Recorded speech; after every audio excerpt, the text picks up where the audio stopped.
अफसोसनाक हादसे की आपको जानकारी देता हूँ। लास्ट मंडे यानी 10 नवंबर को जब दिल्ली के लाल किला में ब्लास्ट हुआ, उससे पहले 9 नवंबर को जम्मू कश्मीर पुलिस ने फरीदाबाद पुलिस की मदद से 2 जगहों पे छापा मारा और वहाँ से करीब 2900 किलो अमोनियम नाइट्रेट को बरामद किया था। अब चूंकि जम्मू कश्मीर पुलिस का मामला था, इसलिए जितने भी बरामद विस्फोटक थे, बारूद थे अमोनियम नाइट्रेट की शक्ल में, वो सब जम्मू कश्मीर पुलिस अपने साथ ले गई थी। अब इस केस की शुरुआत हुई थी जम्मू कश्मीर में, नवगाम पुलिस स्टेशन है वहाँ पर। ये वही नवगाम पुलिस स्टेशन है जहाँ पर जैश ए मोहम्मद के उस पोस्टर को छापने को लेकर पहली बार FIR दर्ज हुआ और फिर एक मौलाना की गिरफ्तारी हुई, फिर डॉक्टर मुजम्मिल की गिरफ्तारी हुई, फिर डॉक्टर आदिल की गिरफ्तारी हुई। तो ये केस असल में जो पूरे इंटर स्टेट लेवल पर फैला हुआ था, इसका मेन सेंटर या केंद्र कहें आप नवगाम पुलिस स्टेशन है जो श्रीनगर के आउटस्कर्ट में है। तो जितने भी एक्यूज्ड हैं नवगाम पुलिस स्टेशन के तहत ही थे और ये जो बारूद बरामद किया गया इसको ले जाकर नवगाम पुलिस स्टेशन में रख दिया गया। अब ये इस वक्त कंफर्म नहीं है कि क्या पूरे 2900 किलो अमोनियम नाइट्रेट वहाँ ले जाकर रखे गए थे या उसका कुछ हिस्सा रखा गया था। अब उसी पुलिस स्टेशन में रखा हुआ था नवगाम में और अब उसके सैंपलिंग होनी थी। फॉरेंसिक टीम, मजिस्ट्रेट के साथ कुछ लोग, ये कल रात 11 बजे के आसपास नवगाम पुलिस स्टेशन पहुंचे और वहाँ फॉरेंसिक टीम थी, थाने के पुलिस वाले थे, एक टेलर दर्जी भी था क्योंकि वो सारी चीज़ें जो रखी हुई थी उसको सिलना था, काटना था। तो ये सभी लोग नवगाम पुलिस स्टेशन में पहुंचने के बाद अब उस बारूद के सैंपल को ले रहे थे कि इससे किस तरह के ब्लास्ट हो सकता था या इसमें कुछ और मिलाया तो नहीं गया, एनफो तो नहीं बनाया जा रहा है अमोनियम नाइट्रेट फ्यूल ऑयल के साथ मिलाकर। तो मतलब ये पूरा बारूद है क्या, उसका सैंपल लेने के बाद फॉरेंसिक टीम इसकी जांच करती। लगभग 11:22 का वक्त हुआ था रात के, जब ये सैंपलिंग ली जा रही थी। इसी नवगाम पुलिस स्टेशन के अंदर अचानक एक जोर का धमाका होता है। ये धमाका इतना ताकतवर था कि उस सैंपलिंग वाली लेने वाली जगह के आसपास जितने भी लोग थे उनकी मौत हो गई। थाने के आसपास की जो इमारतें, बिल्डिंग, लोगों के घर थे, उन तक को नुकसान पहुंचा। 30 से ज़्यादा लोग आसपास के घायल हो गए और सैंपलिंग लेते वक्त कुल 9 लोगों की मौत हुई। इन 9 लोगों में जो थे, एक इंस्पेक्टर जो इसी नवगाम पुलिस स्टेशन के, जिनकी निगरानी में ये सैंपलिंग कलेक्ट की जा रही थी, 2 फॉरेंसिक टीम के मेंबर जिन्हें उस बारूद का सैंपल उठाना था, 2 क्राइम ब्रांच के फोटोग्राफर थे, वो पिक्चर खींच रहे थे क्राइम सीन और बारूद और इन सब की पिक्चर भी लेनी होती है। इसके अलावा 2 जो है रेवेन्यू अफसर थे जो वहाँ पहुंचे थे, राजस्व अधिकारी, और एक टेलर यानी कि दर्जी था।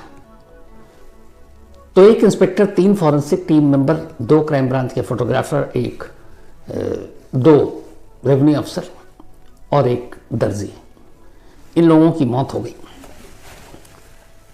अब यहाँ पे ये सवाल उठ रहा है कि क्या इस तरह के विस्फोटक को थाने में जब लाकर रखा गया तो उसके लिए जो एहतियात बरतने की ज़रूरत थी वो शायद नहीं की गई। ये विस्फोट हुआ कैसे?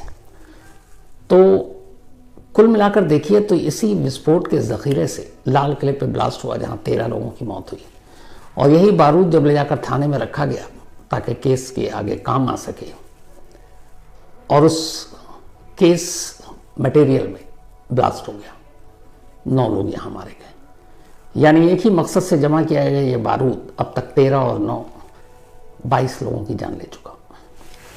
जम्मू कश्मीर के DGP जो है नलिन प्रभात, उन्होंने बाकायदा एक प्रेस कॉन्फ्रेंस की। पहले ये लगा था कि नवगाम पुलिस स्टेशन से ही ये पूरा केस चल रहा है तो शायद वहाँ हमला किया गया, लेकिन ऐसा था नहीं। ये हमला नहीं, एक हादसा था, एक अफसोसनाक हादसा।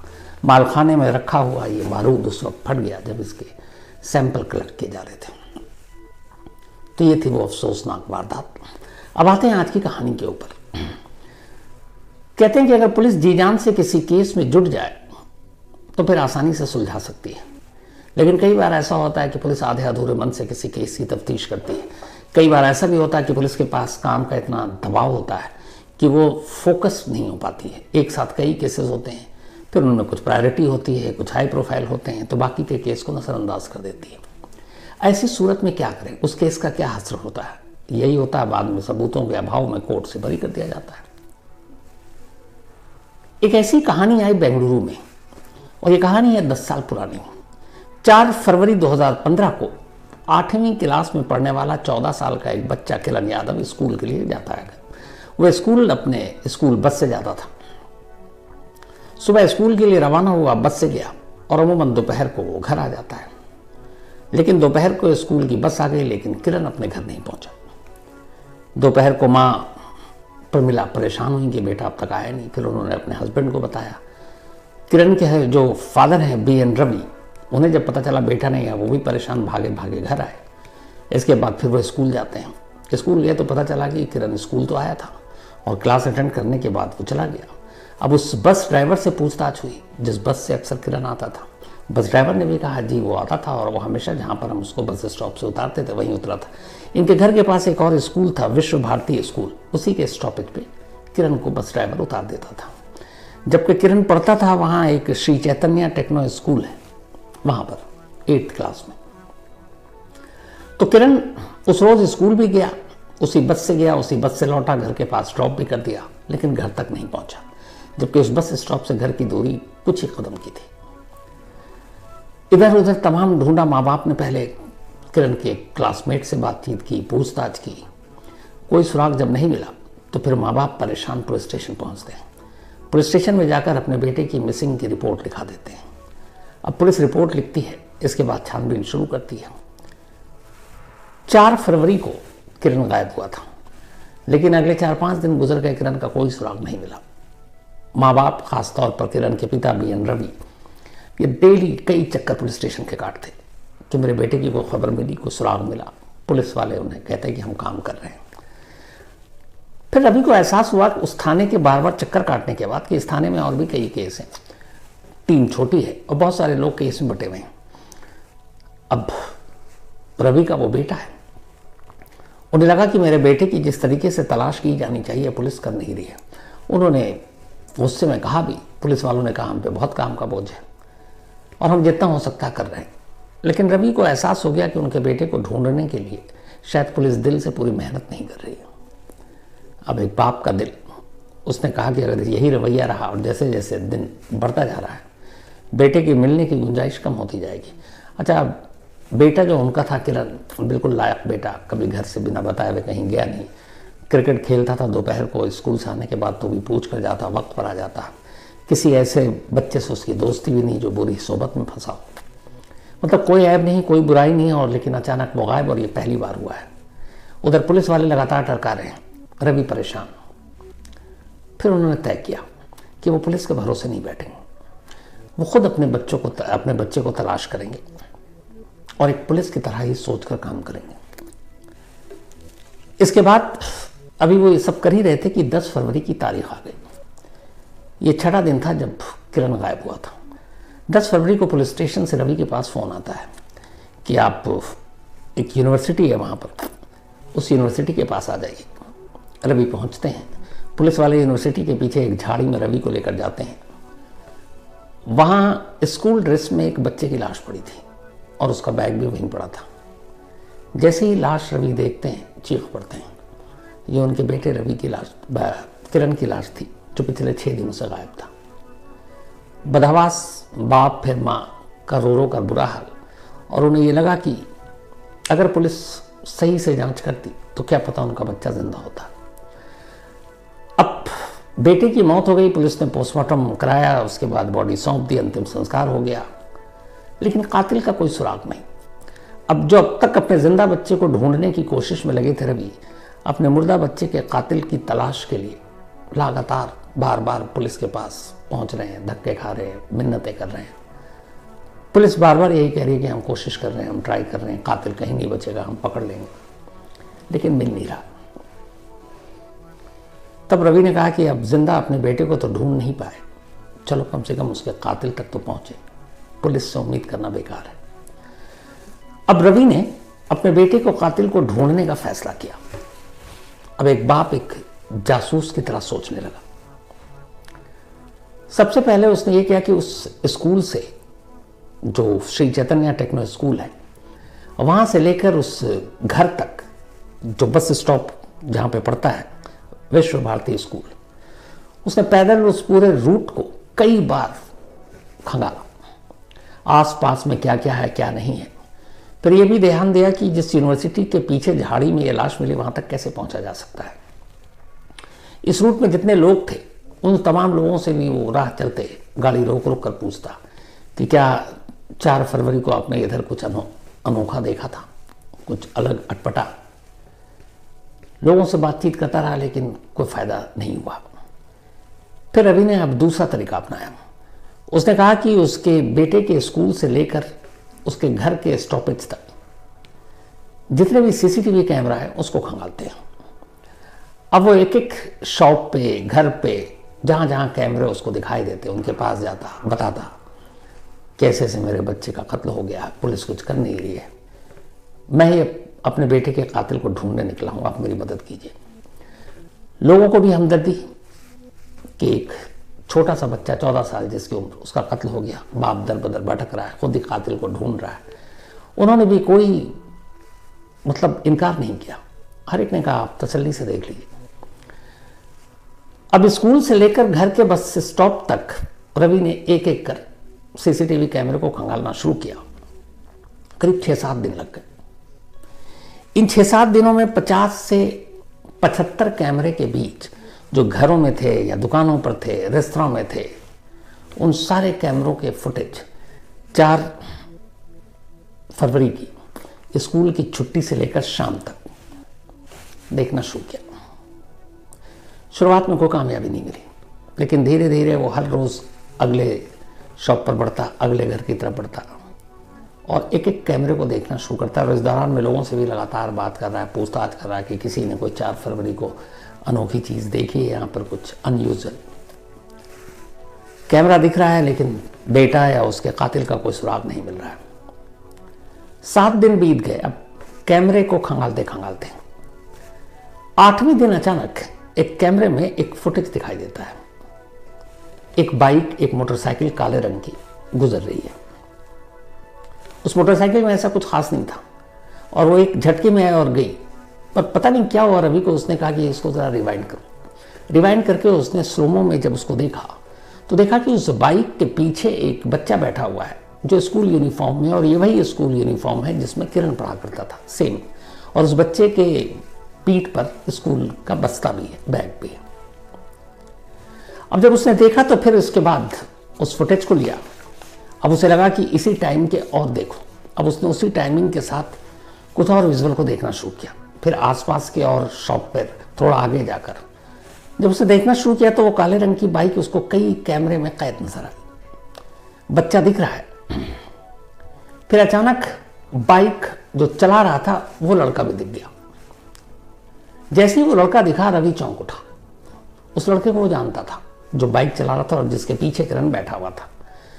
उस लड़के का नाम था मंजूनाथ, उम्र 22 साल। मंजूनाथ रवि के ही पड़ोस का रहने वाला, और मंजूनाथ किरण को भी जानता था। मंजूनाथ की उम्र 22 साल, किरण की 14 साल।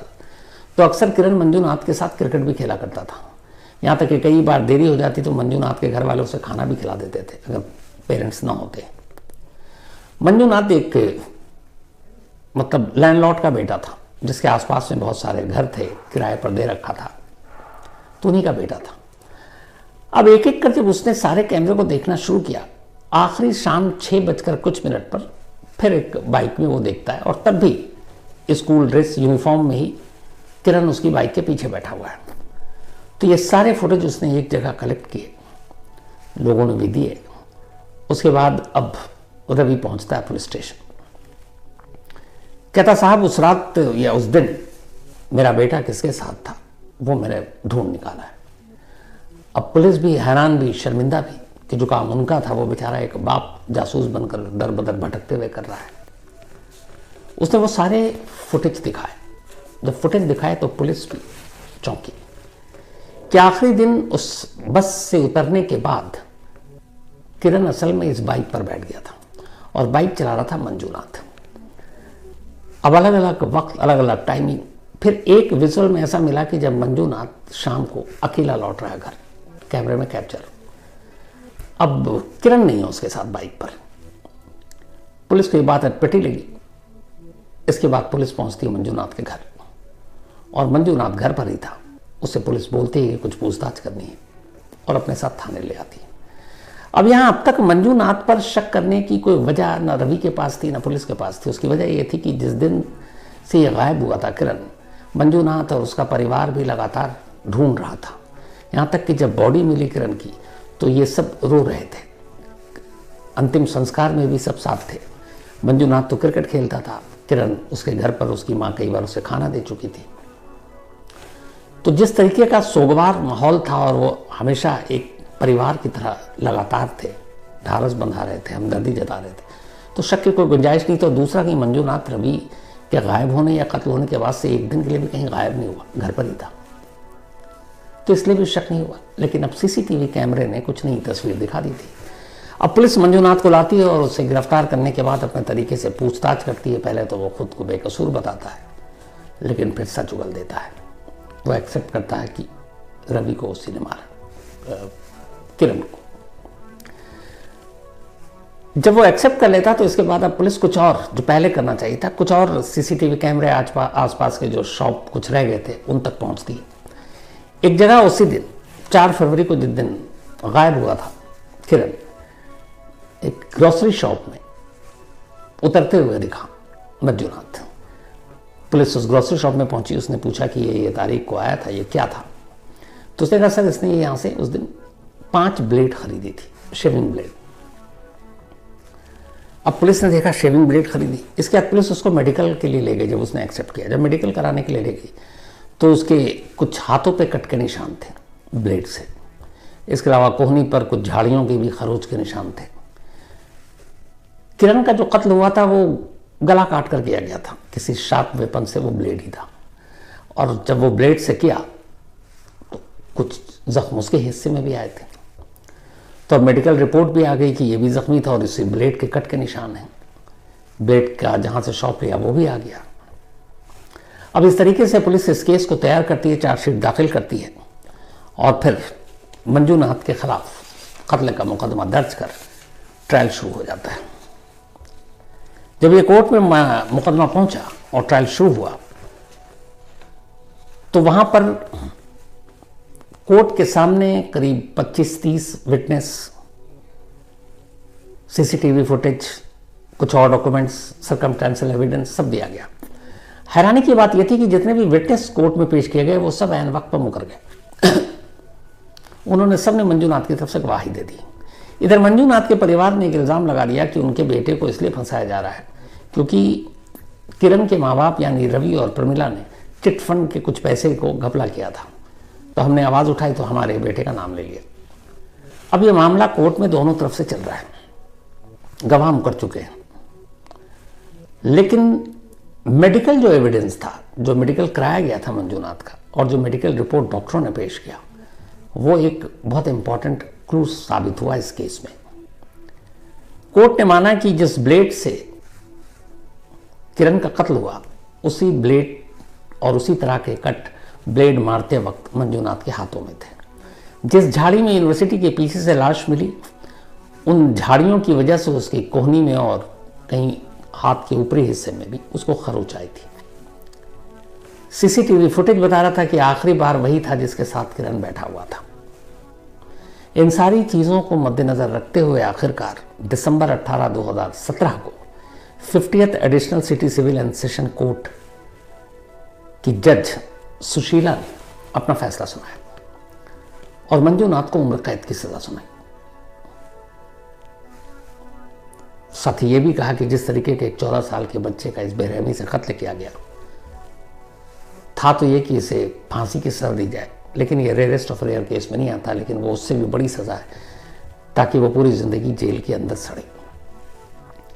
अब सजा मिल गई, लेकिन सजा मिलने के बाद इधर अब किरण के माँ बाप को धमकियां मिलनी शुरू हो गई और उन्होंने ये इलाका छोड़ दिया, बल्कि बेंगलुरु ही छोड़ दिया, किसी और जगह पर जाकर बस गए।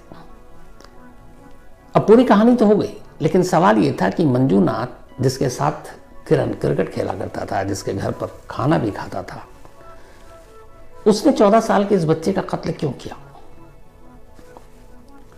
तो ये मोटिव भी कोर्ट के अंदर जब पेश किया गया, ये मोटिव भी एक बड़ी वजह बनी सजा दिलाने के लिए। मोटिव ये था कि मंजूनाथ के पिता के पास बहुत सारे घर थे लैंडलॉर्ड थे, वो किराए पे लोगों को रखा करते थे। तो एक रोज 2000, ये जब फरवरी की ये बात है 2015, 2014 की बात है, उससे कुछ महीने पहले, सितंबर अक्टूबर, किरण की मां प्रमिला ने जाकर मंजूनाथ की मां से एक दिन एक शिकायत की। उन्होंने कहा कि अच्छा, दोनों का घर एकदम बिल्कुल पड़ोस में। उन्होंने कहा आप लोग कई बार बाहर रहते हो, जो आपने नया एक किरदार रखा है, अक्सर आपका बेटा मंजूनाथ उसके घर में तब होता है जब उसका पति घर पे नहीं होता है। तो आपके बेटे का कैरेक्टर ठीक नहीं है, आप उसे समझाओ।